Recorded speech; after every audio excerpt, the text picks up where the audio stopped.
let's talk about Mad Men for a second, because that's a great commentary. Have you seen that show? No.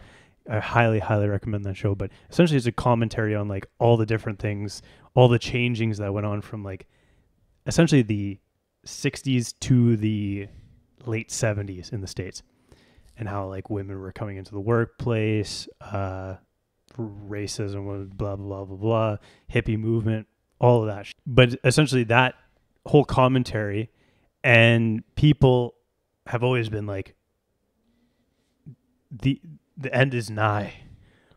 It's all going to end. Yeah. You Yeah, know? exactly. Like, this is the thing that breaks the camel's back. We're done. And Mad Men makes that commentary? Pretty much. Like, if you go through it, there's the commentaries on multiple different changes that happened from the 60s to the mid 70s. And When does that show take place? that's where it's set. Like 60s, 70s? yeah. Okay. Yeah. Like they land on like the lunar landing, the Okay. Yep. JFK. There's commentary on all of that. So Oh, really? Okay. yeah, highly recommend. But yeah, like that's the same thing. People have been dealing with these questions for the last 100 years, you know?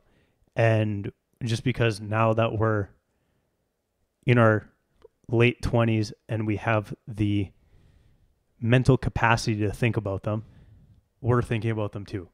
Because our parents during September 11th or whatever were thinking the exact same thing. Yeah. They were like, that's it. It's over. Pretty right? much, Like, dude.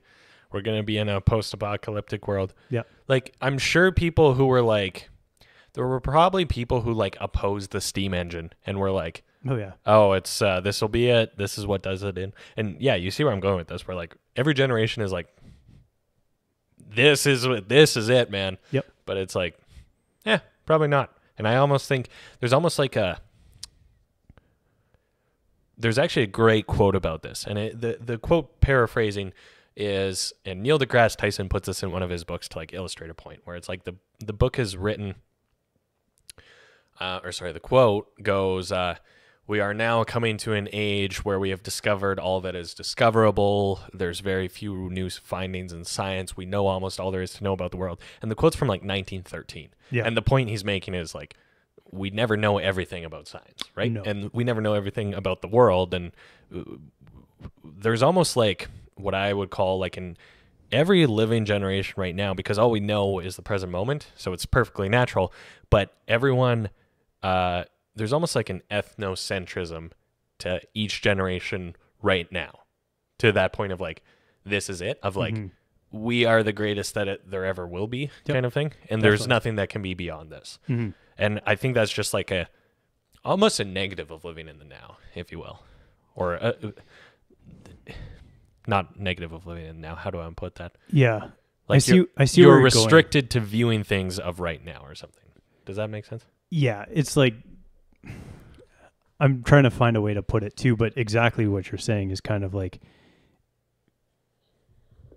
you only know right now, you don't know 2 years down the road. But that's kind of what causes the anxiety too, is because you don't know what's going to happen. So it's,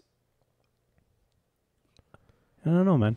It's kind of, it's the challenge of, like you said, being a human being and realizing like things change. Yeah. Change is the constant of the world.